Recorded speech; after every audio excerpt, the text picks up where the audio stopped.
Parmar and Alice Walker both decided to make a documentary about the evils of female, what I call mutilation. And I'm not going to say anything in particular from my perspective about that film, except to say I think if and when you view it for extra credit, you'll really see what some of the problems are. That not just Obior, but I mentioned my friend Ogundipe Leslie mentioned to me that there are problems with the way she handles that material. Now, Alice Walker is American, obviously. Parmar is British, and she's the cinematographer. Alice Walker wrote the script. And they went into a number of different African communities, and they talked with people and filmed children. It's specifically focused on children to indicate the horrors of this practice.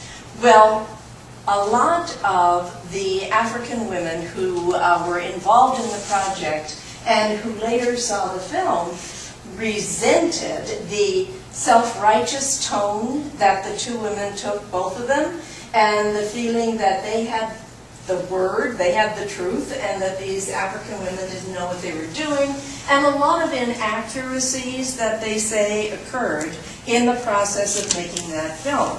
And Alice Walker, like many people, feel that the missionaries had no business in Africa, and among the during the 19th century and the turn of the century, there was a tremendous missionary effort to go and Christianize, civilize, save the African.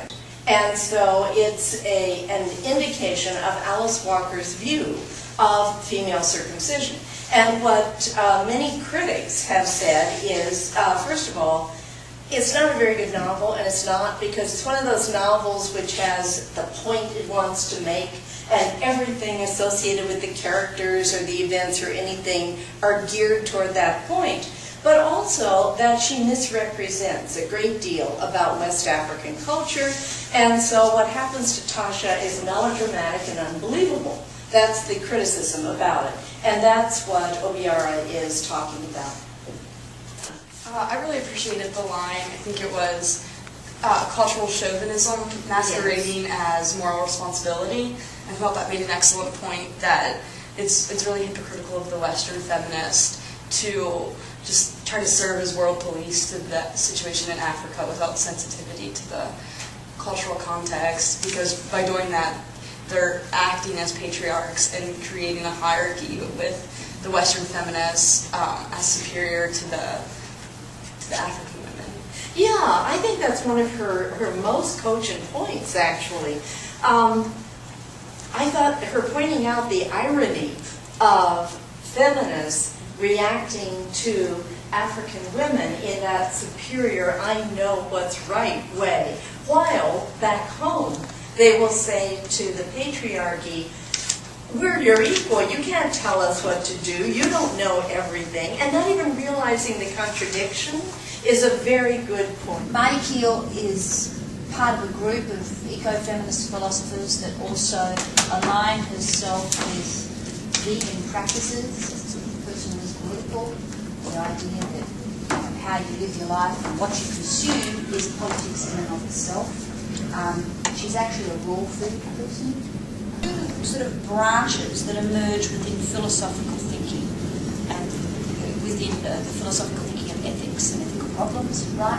One of them is called ethical individualism, and the other one's called ethical holism.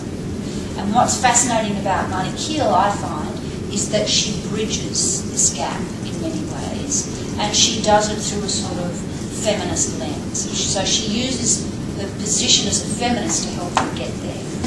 Keel provides a really interesting criticism of ethical holism.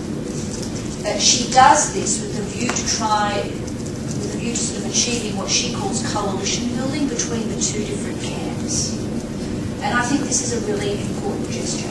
And the way in which she criticises ethical holism is through this feminist lens, because she interestingly identifies the sort of masculinist values that inform the eco-holist perspective.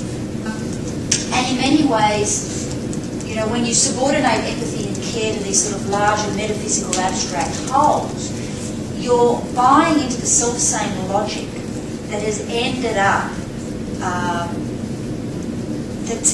sort of producing a lot of the environmental injustices that we've seen. Because if you can't sort of have value and care for the concrete materialities of people, and you impose their value in terms of these abstractions, right, what you end up with is a situation where you don't feel an attachment to that concrete particularity. So as you abuse the environment, you can only really do so because you bring along with you a sort of a way of thinking about the environment that abstracts its value, ethics. And she does this through the sort of lens of feminist philosophy. She casts a much needed, I think, critical eye over four of the most well-known and oft-cited figures of nature philosophy: Roosevelt, Leopold, Ralston and Fox. So, having set the stage in this way, Keel sheds new light on another revered holist thinker and one of the most respected figures of holist philosophy, you know, what we would call the father of the environmental movement, and that's Aldo Leopold. And she carefully demonstrates how Leopold's proposition to think like a mountain does not translate into feeling like or feeling with other than human animals. So in short, the weight he gives to thinking exposes Leopold's detached and scientific approach to environmental ethics. In addition, his aim in thinking like a mountain, which for him is synonymous with the whole earth, is to transcend the everyday narratives of individual beings so as to more successfully identify with the larger biotic community. So I'd just like to kind of add something up here. We talked a little bit, a few weeks ago about theories of the body and corporeality, and how a lot of sort of feminist discourse has been very interested in sort of reviving the sort of, or bringing into sharp relief the sort of messy realm of the material world, and that women's bodies have often been kind of rendered synonymous with that, yeah, and the antithesis of the sort of rational. Leopold's language reveals he did not believe in the right to life of all beings, but of all life forms, unquote. In the Land Ethics, Leopold criticises the institution of property ownership, a view that associates the land with inanimate matter, one whose owner is free to use and destroy at will. Leopold suggests that we revise this unethical relationship based upon property relations. It's not good. I'm like still processing that. You still processing that? It's hard. It's debunking the Leopold myth, right? And this is why history is important. You know, you always got to place things in context. Anyway, so let's go on with Leopold here. So Leopold basically sees nothing wrong with sacrificing animals for the good of a larger and more abstract biotic whole. So we're starting to run into some problems here, right? Even in his hierarchy of moral values, it's the ecosystem that ranks highest. And the task that Ralston sets himself is to clearly outline what those values are and to rank them in order of priority so that the appropriate duties to each can be assigned. So he's setting up a hierarchical system of values, right? And the three values he identifies with nature are instrumental, right? The idea that nature is a means to human health and well-being. 2, intrinsic, the idea that nature is a value separate to the means of human health. And systemic, aspects of nature are productive of value in the sense that an ecosystem is a source of value. So after weighing up the conflicting interests of plants, animals and humans, Ralston maintains that human beings hold a special moral status.